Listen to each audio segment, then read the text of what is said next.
The annoying sound of Dusk's beeping alarm woke her up out of her dead sleep. She was quite groggy, but today she didn't press the snooze button like she typically did. She promptly got out of bed, turned off the alarm, and headed for the bathroom to take a shower. While she got ready for the morning, Dusk's mind delved into the whimsy that all of it could happen on their trip. She dreamt about becoming famous from the interview, having the music video elevate their career to the next level, and eventually her mind drifted off to things like they were witches, timeline manipulation, being recognized out of the public, having thousands of people scream her name. Dusk! Dusk only shook herself awake out of her fantasy. She could only sworn she heard somebody called her actual name while she was in the shower. Dusk! The voice called out again. Given that she was already paying attention this time, she realized that the voice was coming from Thorn, behind the bathroom door. What? I'm in the shower! Dusk called out. Are you gonna be out soon? Thorn asked. Luna and I need to take a shower. You've already been in there for nearly 20 minutes now. Yeah, sorry, just a minute. Dusk apologized. She hadn't realized how long she's been sitting in the shower, fantasizing about her fame, but she quickly finished washing her hair and got out of the shower. She hurried to dry off and quickly brushed her teeth and put some makeup on. She then opened the door to allow the other girls in. Geez, Dusk, you were in the shower for 20 minutes. Are you okay? Luna inquired. Oh yes, Dusk replied defensively. The water took a while to warm up. Anyways, I'm so freaking excited about this trip. This is just the opportunity we've been needing to get our names out there. Waiting? We've only been not famous for about a week. Thorn laughed. I get what you mean. I'm not getting my hopes up too much. It's just an interview, and it may not lead to anything. Yeah, I guess that's true, Dusk shrugged. You never know, it might happen though. Dusk realized Thorn's mentality was also possible. Although she was quick to discount it in her mind, she was quick to think positively about the incredibly exciting experience, so she was going to hope only for the absolute best. The girls eagerly waited for their manager's arrival at the apartment, suitcases in hand. They were standing right outside of their door of their apartment complex. As a cool breeze blew across their faces, it was relatively warm for a November day. 65, but still made with the wind, made it a bit chilly. Each of the girls donned in coats as a result. Thorn was wearing a black one, while Luna was wearing a purple one, and Dusk, who didn't get cold particularly easily, just wore a gray sweatshirt. I wonder where Gus is, Luna remarked. It's not like him to be late. Thorn squinted so she could see all the way at the end of the apartment's driveway. Her eyes lit up for a moment before she spoke. I think that's him now. Nice, I can't wait to get this trip started, Dusk exclaimed. Is it just me, or does Dusk seem a bit over-eager? Luna stuttered. I'm not over-eager. In fact, I think I'm just the amount of eager to get going, Dusk answered. This is an exciting moment for the band. You're not wrong, but... Thorn began replying, before she trailed off. It appeared to Thorn that she stopped her train of thought, just as Gus's vehicle had stopped in front of their apartment building. Dusk recognized the vehicle immediately. It was the same blue van they used when they were out touring. As Dusk loaded her suitcase in the trunk of the van, she quite was curious what exactly Thorn was going to say to her. She presumed Thorn would told her once they had gotten settled in the van, but she wasn't really entirely sure. All right, girls, ready to go on our little adventure? Gus inquired. Hell yeah, Dusk exclaimed. She absolutely could not wait for the whole experience. It felt like a major highlight of her life, all over again. The road trip to their destination, the interview, and performing their song. She could have just hoped for the general public that was excited for her their new single and interview she was. Dusk hummed a song in the Sexuet and Banshees, Kiss Them For Me, to which it was quietly playing in the blue tour van as it passed the sincere, serene-looking woods. The song was perfect for the atmosphere, for the beautiful landscape they were driving by. Something about this particular song was so peaceful and pure to Dusk.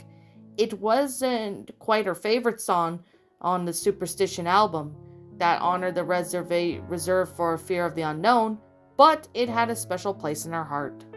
Thorn had never continued what she was going to say prior to leaving, but this song was making Dusk feel enough at ease to finally ask the question she had in front of her mind for the 5 hours they had been in the car.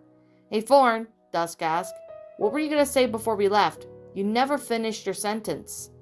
Thorn looked at Dusk and then paused for a moment, with a blank stare on her face. "I don't remember, to be honest.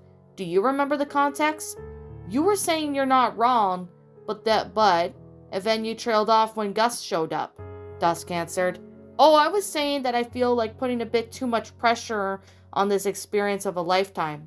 I don't disagree with you that this is an amazing experience, but we don't really know either or not what this interview was going to lead to anything," Thorn said. "She's quite right, you know," Gus replied. "In fact, I'd be quite surprised if this interview immediately led to anything." "Then what the hell is the point of doing it?" Dusk's tone was a bit short. "Well, plenty of people interviews about terrible songs, and they don't go anywhere." Gus chuckled. "Girls, let me give a piece of an insight from my years in industry. No song in the history has become famous from the interview alone. It's about whatever the song connects with people, and the promotion you put into the whole song. It's just one step into the process to plant a seed and get the word out about your song. These things often take time. You should never expect a song to instantly become popular. It is fabulous, it does, but expecting it instant popularity, only setting yourself up to be let down." "I am a little nervous to bring up this conversation again, Dusk, but it feels like you're dangerously getting close to putting too much pressure on fame," Luna said. Her voice was meek and anxious. Dusk sighed. She wanted to so desperately defend her ego, but she knew that there was really no defense. Luna was right. She was getting too caught up in this interview being ended all be all, and that wasn't really realistic. "I'm sorry," Dusk harumphed. "It's just not fair. We have been so famous up in front of thousands of people every night, living in the high life, and now it's just all being taken away from us. I know many artists have a good time era when they aren't so successful, but even we didn't get to do the full tour. We had a week. It was just like anything we can do to be successful again." "You're right. It's not fair," Gus said, a voice a bit firm, but yet understanding. "As hard as the realization is, life isn't always fair, and you shouldn't expect it to be. You still have to be thankful for what you have. If you spend the rest of your life thinking about everything you don't have, you'd be miserable." Dusk had immediately felt guilty for being selfish after the realization. Gus was right. She did have a lot to be thankful. She was in a band with two best friends that she never ever had, and she had a great manager. She had a single that made up to the top 30 on the contemporary radio hit charts. Yes, they were supposed to be performing at a sold-out show in Colorado tonight. And yes, Dusk still looked at the schedule for the tour they were going to have, as pitiful as it was. But now they were going to have a different adventure in Ohio. She just wished that it was easily internalized her mind and felt it should be. It had been close to 9 hours in the car. They still had about 2 hours to go in Crystal Cove. Luna had just woken up from her nap in the front seat, whereas Thorn was currently closing her eyes and putting her hands together. "You're still doing that Wicca stuff, Thorn?" Dusk inquired. "Yeah, I figured it'd be good to have an additional focus besides music and work, so I've been reading a bit more about Wicca and trying to get into it," Thorn responded. Thorn's point was having her focus was an interesting one. Come to think of it, Dusk didn't really have any other focus besides music and work at the moment. Perhaps that's why she was so miserable right now. She hadn't been reading lately or listening to as much music, nor did she had been writing poetry, going for walks outdoors for the past week. Come to think of it, she had neglected most of her hobbies. She'd been so down and depressed that most of her thought and spare time went to where she was still touring, exploring the country. When they returned to Oakhaven, maybe perhaps something was there to give further thought, though. "Would you like to stop for some coffee, girls?" Gus inquired. "We're passing by a Starbucks." Can we afford it? That place is very expensive." Dusk tried to be more sensitive this time, remembering the embarrassing solidly during the previous trip to Starbucks. which boasted that big-time musicians deserve real quality. Dusk had to hold back, and the oncoming cringe just thinking about that stupid comment she made. With Starbucks prices, I'm afraid the answer is probably not, Gus joked. I think you girls deserve a treat, although I'll be happy to pay. Thanks so much, Gus, Luna appreciated as the van pulled up to the drive-thru. I'll take a raspberry white mocha. Thorne glanced at the drive-thru's menu. Well, that drink they're advertising looks good. I'll try the cookie butter latte. Dusk couldn't help but roll her eyes. It seemed like coffee houses and malt shops were becoming more and more similar every day. At least it was extravagant to some of the coffee drinks were. She had tried the mocha with whipped cream and chocolate drizzle when they were in Nashville, but the coffee tastes like a cookie that took a step even further. Dusk retained in her view of the coffee should be coffee, rather than be glorified milkshake with just a drop of caffeine in it, even if she enjoyed the blended mocha. Oh boy, I'll just have a black coffee with sugar, Dusk ordered. Gus repeated their orders over the barista over the intercom. That'll be 922. Please pull up ahead to the next window, the barista instructed. 922 actually isn't that terrible. I'd say we came out pretty good, Gus cheerfully realized. What did you get, Gus? Dusk inquired. Well, you won't like it, but I'm afraid I got the cookie butter latte. Gus chuckled. I'd say the whipped cream and crushed up Oreos on top look quite detectable. I have no issue with you getting a drink, just as long as it's not real coffee, Dusk playfully teased. Daylight savings time happened just over a few weeks ago, so it had been getting dark obnoxiously early lately. The sun was going down when they arrived at Crystal Cove, or at least that's where Dusk thought they were arriving. She was quite confused when she saw a sign that was now entering some place called Coolsville, wherever the hell that was. Coolsville? I thought you said that we were in Crystal Cove, Luna asked. Crystal Cove and Coolsville are connected cities, Gus explained. To make matters more confusing, the hotel I found us in the town of Parkersburg, West Virginia. West Virginia? Dusk exclaimed.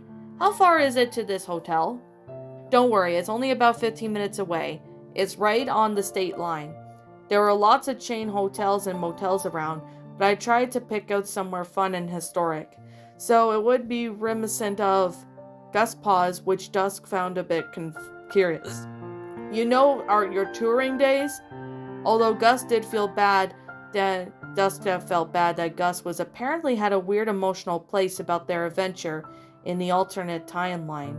It was oddly comforting to her that she wasn't alone feeling this super strange about something huge happening, and now was suddenly being erased from existence.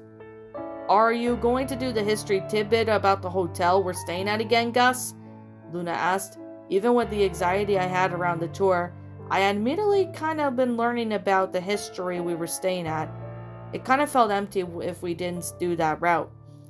I'm glad you asked, Gus smiled. We'll be staying at the Hotel Bel-Air in Hassett, which is named after a famous Irish aristocrat, built in 1889, and it's believed to be the first town to have electricity. Fire nearly burned down the hotel in 1979. The prompted many renovations have made to the hotel, but this one's one of the most famous buildings in the area. Due to its age of how it stood out of the rest of the timeline, it also became the famous as John F. Kennedy stayed at that hotel during the night of presidential campaign in 1960. The hotel only had its very own restaurant, featuring a world-class brunch. Oh, cool! Thorne exclaimed. I didn't know if I ever said it during the tour, but thanks anyway for the research on these places. It's super neat to know the history behind what we're staying.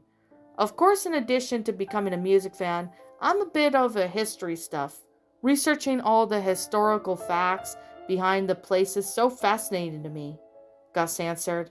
I think we're just about there. We may want to relax for the rest of the night, as we need to be up bright and early tomorrow. The interview is at 8 a.m. Dusk glanced out the window, saw a pristine-looking red painting, with 5 doors and picture-square windows of different sizes. There were some that were rectangular, and others were more circular than windows. The hotel was outlined by a beautiful white trim and breathtaking, like jewel-like decorative balls affected with the highest point. It almost looked like a doll playset with a real building. "That's the hotel, girls," Gus pointed out. A sense of delight beamed through his tone, as if he knew the girls would love it. "What do you think?" "Whoa!" Thorn gasped. "Is this place even real?" Luna's jaw dropped. "It's breathtaking," Dusk added. "Even if this interview isn't going to get the girls famous again." Dusk was still on cloud nine just looking at the place they'd be spending the night. Getting to travel a lavish place like this again gave her a great sense of comfort and thrill. Although thousands of fans from worldwide would fame would be nice. In this very moment, Dusk was satisfied with the breathtaking glory of the hidden gem of the place like this. Dusk slept wonderfully the previous night. The queen-size beds were extremely comfortable and cushy. There were only two beds, but Thorn and Luna decided to be the two that shared the bed, which meant Dusk had the whole bed to herself. She felt like loyalty just sitting on this beautiful hotel. This was like feeling the only increased when she got the hotel's restaurant, tasted their breakfast.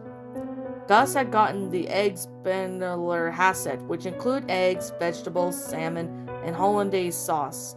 Thorn had gotten a free egg omelet, which include ham, tomatoes, green peppers, olives, onions, and cheese.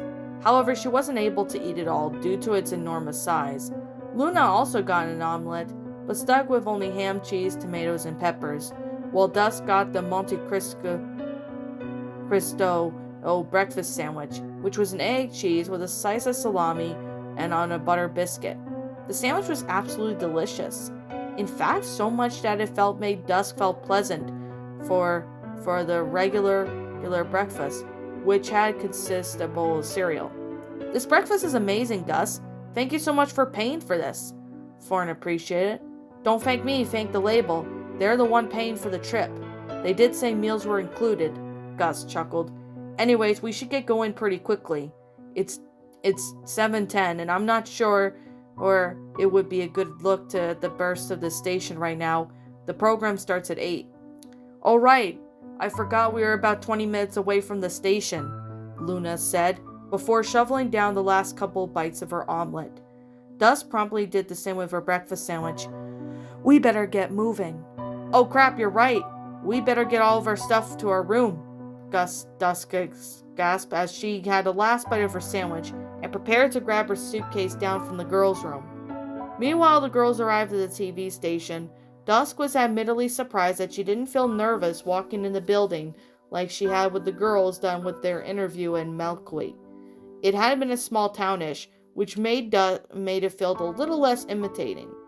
The station was at least a 2-story brick building with several large antennas and satellites.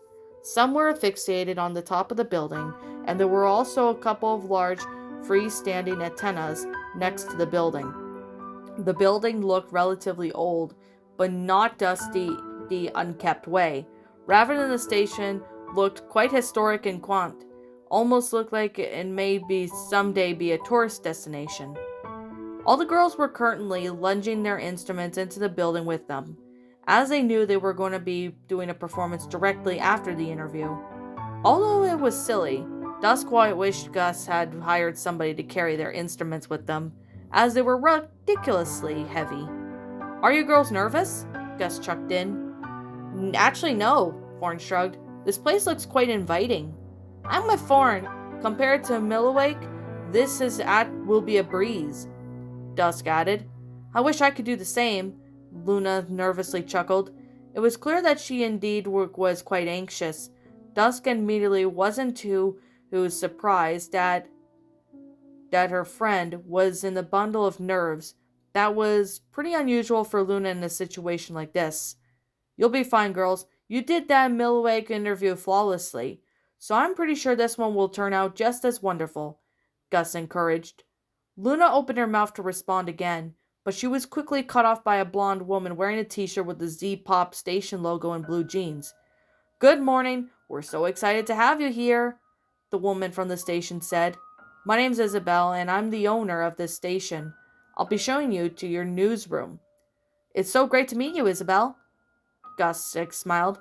My name is Gus Boggs, and I'm the girls' manager. I'm sure you know Foreign Dusk and Luna. Of course, I loved your song Hex Girl when it was on the radio, Isabel chirped. I heard you girls were announcing your next single on the show today. Thank you, Foreign smiled. Yeah, we're going to announce our new single, which is Earth, Wind, Fire, and Air today. It's from your album, so you may already have heard it. Dusk brought it up. Oh, I didn't realize you girls had an album out. I'll have to check that out, Isabel exclaimed. That may be a good thing to bring up the interview today, Dusk whispered to Luna. I bet a lot of people don't realize we released an album. Good idea, Luna quietly responded back. Right in here, Isabella said. She led the girls through the long brick hallway. There were a few pieces of artwork on the wall, but all of them were abstract, and Dusk paid a little attention to them, as she didn't really understand that type of shit. Isabel led them to a room that could be in a large recording studio in the news.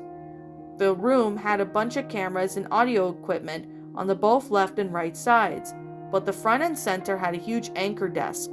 Behind the desk was a green screen backdrop featuring the image that appeared to overlook the city during the sunshine. A man with brown hair wearing a green suit sat at the desk, where there were 2 desk chairs on either side of them. This is the place, Isabel exclaimed. Feel free to have a seat. We'll be live again in about 10 minutes. Hey girls, the man at the anchor desk greeted. My name's Nick, and it's nice to meet you all. We've got a chance to talk for a moment, as we're not live again for another 10 minutes. It's nice to meet you, Foreign responded, and Luna had a slight variation of her friend's greeting, and Dusk said likewise, simultaneously. It sure has been a while, Nick, Gus smiled, as he walked up to the anchor desk and gave his friend a hug. It sure has, Nick responded. How's the record label business been? Oh, it's been wonderful. I've gotten to work on a number of different bands and artists, and it's rewarding to see them succeed. That's what inspired me to reach out to you with this interview. These girls are among the talents group I've ever met. I have thought of having them do an interview on another state that would be a great opportunity to get their names out there, Gus explained. I think it's a wonderful idea. We've had pretty high ratings there lately, so hopefully this should help spread the words about you girls releasing your next single, Nick remarked. So, how you know each other? Luna inquired. We were roommates in college, Gus explained. Nick majored in the communication and journalism, while I was intentionally considering the same path. However, once I realized my love for music, I decided to change my major to music, which we remained as roommates and still kept in touch to this day. Not as often as we like, though, Nick admitted. Anyway, we're about to get started with the interview, and I'm planning on asking you girls a few questions, but it's going to be pretty laid back from the interview. If you don't want to answer something I ask, that's totally fine. Alright, places everyone, a cameraman said wearing the baseball cap with the station logo exclaimed, prompting Gus to scuttle to the side. Good morning, Crystal Cove. My name is Nick, and today on Z-Pop, we have a very special guest in the studio that would like to start off the morning. Those guests are Foreign Dusk and Luna, whom you may recognize as the Hex Girls. They recently had a top 30 hit on the pop radio called Hex Girl, but now they're here today for another exciting announcement to the world, which we'll get to later on in the interview. First, let's get to know these girls a little better. How did you get started with the band? Well, Dusk and I were childhood friends. Our parents sent us to band camp when we were 14, and that's when we met Luna. We were all close in high school, and we wrote a song together for the class project, Foreign explained. That was the name of the song you wrote in high school? Nick questioned. It was Hex Girl, Luna answered. Whoa! Nick's jaw dropped a little. Hex Girl was the one you wrote in school? That's wild for a high school project. I bet that's an amazing song. Dusk was a bit confused. She was positive that they told people about the class project before. However, she promptly remembered that she had mentioned that in Meligway's first interview, that it never happened thanks to those damn witches and their timeline manipulation. After we graduated from high school, we all moved in together and realized music was our passion. We grew up with stuff like Saxon and Banshees, The The Cure, the Ballas, band's many music styles, inspired quite a bit by all of them. Thorne finished answering Nick's question. That's really a heartwarming story, Nick replied. And as we know, it turned out very well for the girls, as they got a top 30 in the class project. And now the world was dying to know, what's your next for you girls? Well, I'm glad you asked that, Nick, Dusk replied. We have an announcement we'd like to make to everyone. As many may know, we recently released our first album, which is called Hex Girl, and it was on the radio a couple months back, so I cannot wait to see what Earth, Wind, Fire, and Air does. Anything else that might come down the pipeline for you girls? We're also so proud that we've got pretty much the music for the song coming out soon, Luna added. That's so exciting, girls, Nick replied. I have to say I've listened to your album and prepared for this interview today. I absolutely loved Hex Girls. One of them was my favorite on the radio a couple months ago. But of course, you probably know that. That's amazing. I can't wait to see it. I'm pretty sure our fans can't either. What's been your reaction after the success to Hex Girl? Nick inquired. Dusk found Nick's question to be interesting. She did remember being asked that pretty much the same question during the interview in Milwaukee. However, this time, they did have every different answer, as the song wasn't nearly as successful as when they did the interview. We've been honored that this music was getting played on the radio, Thorne humbly replied. We hope this next one is more successful, Dusk remarked, before blushing a bit and adding a calf seat. And a lot of people, they've said they could relate to the song. Dusk hoped she covered up that idiotic remark that she did. She admittedly was worried that people would judge her or be offended by that comment. She never really had thought to remark so much before even saying it, which she would have. This is our last question before we go to the commercials. But if you have to pick a song from your album to listen to for the rest of your life, what would you choose? Nick inquired. I think my favorite's Earth, Wind, Fire, and Air, so I've got to go with that one, Luna responded. Same with me. I wrote a song about it for our love for the environment, as well as explain why we believe it's so important to view nature as a beautiful gift and treat it with respect. It's a really special song to all of us, and we hope all of our fans like it as much as we do, Thorne added. Dusk remembered previously singing that song Hex Girl was her favorite to the album to write, but she felt that she needed to say Earth, Wind, Fire, and Air in hopes that the whole band believes singing so strongly in this song would lead to the others to love for it as well, even if it wasn't her actual favorite.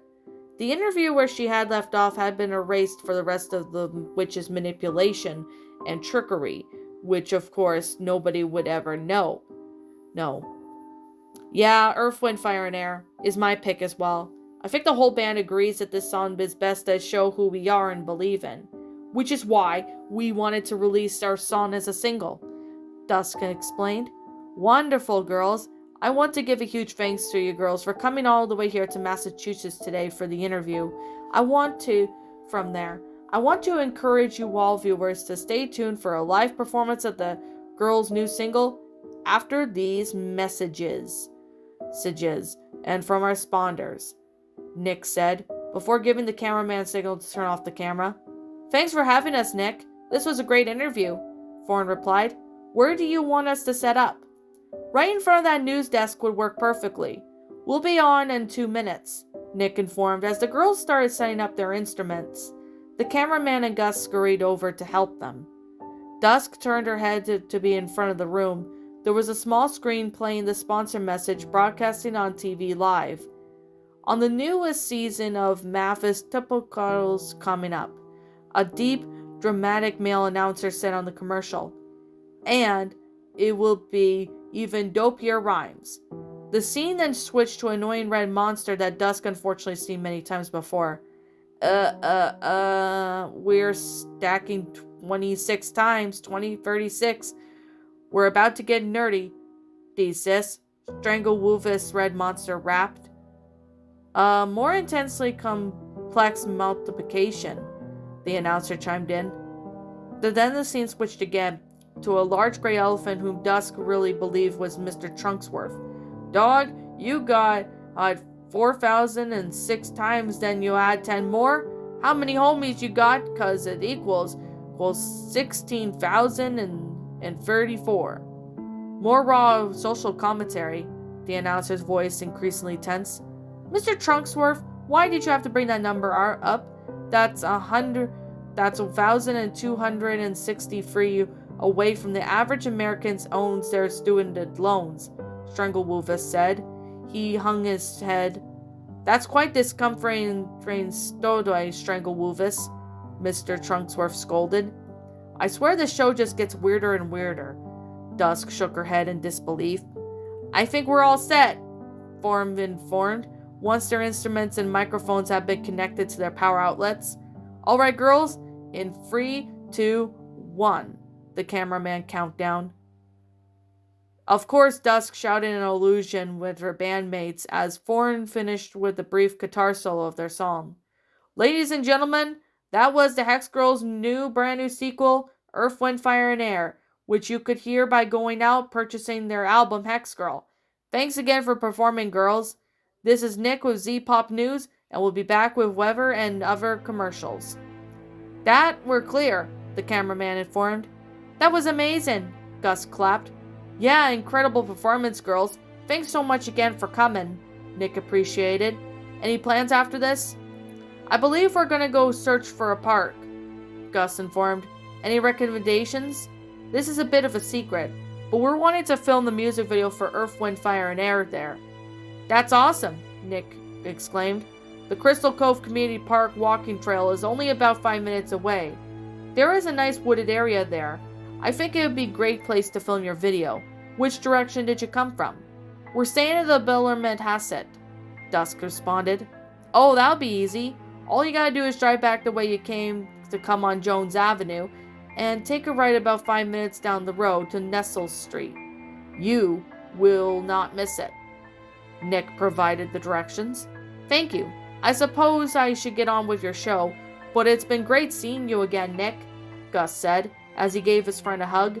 Thank you for letting us come to your show. Of course. All the best recording your videos, girls. I sure hope this single makes you big as the Backstreet Boys. Also, let's not make it so long so we see each other next time, our friend. Nick smiled and waved. How ironic Nick's remark was. If only he knew the alternative timeline.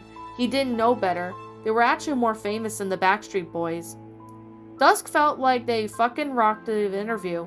She had anticipated a tad bit nervous, but the interview was quite comfortable throughout. Nick felt more than a friend than the overbearing TV host, trying to get the juiciest details out of them. The interview, having gone out as in Gorva's Dusk filmed about the video. The park was pretty beautiful as ultimate glory. Each of the trees were covered in gorgeous red and yellow-orange leaves, as there was a peaceful-looking pond with a fountain in the middle, located in the center of the park. It looked like they had chosen from their video in the perfect place of their perfect day. They had found a nice relaxing-looking spot to the pond to begin filming. Gus had just set up the camera in the sturdy on the cobblestone path and placed it on a tripod. All right, girls, we're starting off the scene with the old 4G who hates the environment. Correct? Gus informed. Yep, and that old fogey would be played by you, Thorne replied. Excellent. Let me get into character. Dusk was confused for a moment when Gus reached into his bag and when he finished his comment. He was so shocked to see him pulled out a gray wig, which he put on his head. Where in the world did you get that? Luna laughed. Just a little surprise I wanted to throw in, Gus chuckled. I had it lying around from an old Halloween costume, and I figured it would be useful here. Given I was an old fogey in your first video, I thought it would be a good difference between the two, so that your fans don't wonder how this random chap keeps appearing all in your videos. You look great, Gus, Thorne let out a giggle at Gus's crazy-looking appearance. The wig made him look like a 60-plus old man with gray long hair, which of course Dusk found it quite amusing. Are we all set? Dusk eagerly asked. Yeah, I believe so, Gus said as he hurried over the camera.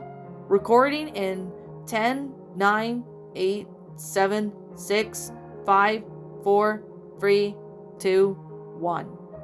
An old man was standing near a pond, sighing as he threw a penny from his pocket into the pond.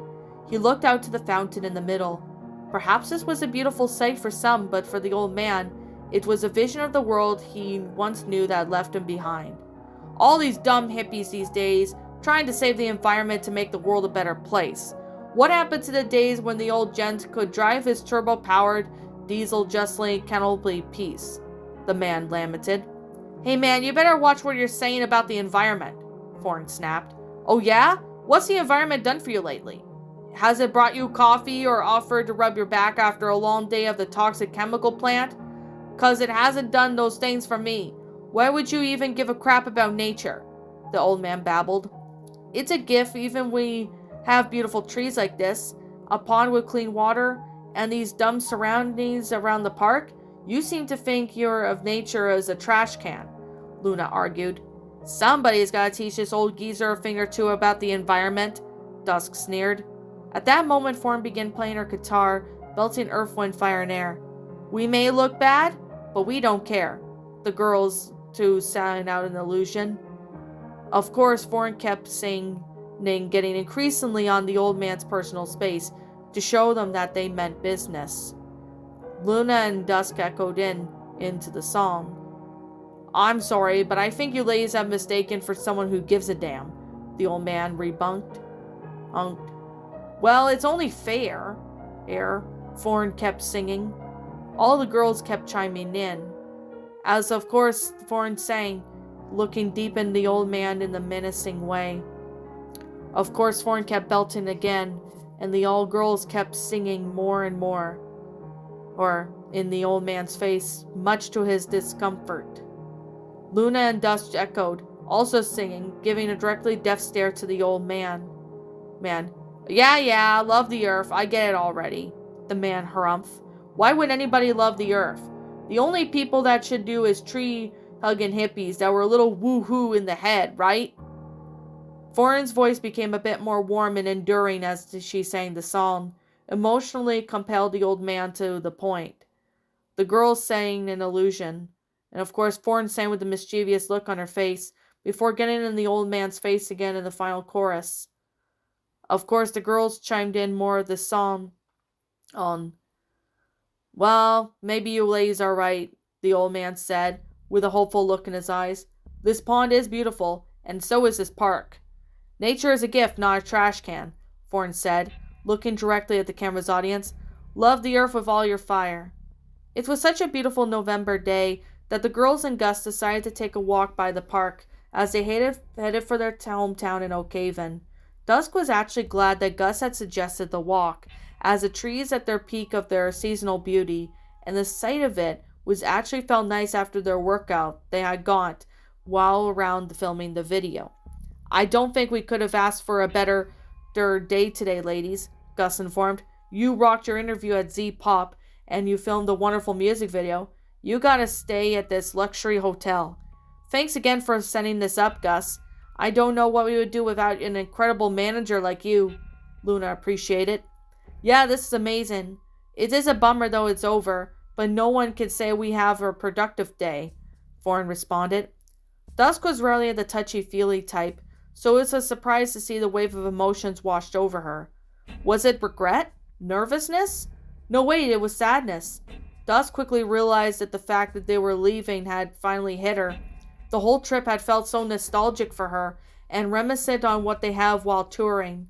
And now that it was gone, if their new song flopped, they may never have a trip like this again. What was left there to look forward to? Working every day at Jack's? Painstakingly trying to think of a new way to promote their album? Dusk had tried to solve these horrible emotions down as quickly as she could. She wasn't used to experiencing feelings like this. Feelings were more of a Luna thing. She considered herself to be pretty tough and badass, from making it through her unsatisfactory upbringing, hated feeling of helplessness and sadness like this. She promptly tried to ask something to push these thoughts out of her brain. What's the plan for releasing the single on the radio? Dusk quickly asked. The comment was too random out of nowhere that Gus looked a bit surprised when she said it first, but quickly provided the response. Well, the next date for our stations to report the songs they've added to their playlist for Top Radio Tuesday.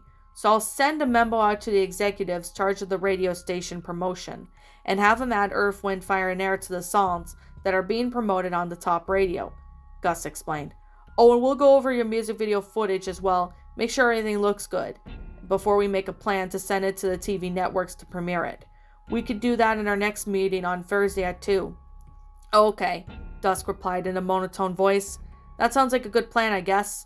Dusk admittedly was feeling empty right now. She had spent the last 2 days working up the excitement about the interview in the music video in their head, and now that she accomplished those things, it was almost like she didn't even know what to do with herself.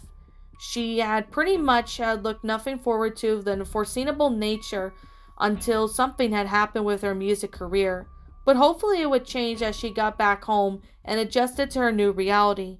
She remembered on how she hoped for the better days when they were performing that dirty little hellhole in Lester's bar, and things had greatly improved since then. They had a manager had top 30 single, people they at least knew they existed, thanks to the radio playing them. So it wasn't quite as bad as it was before.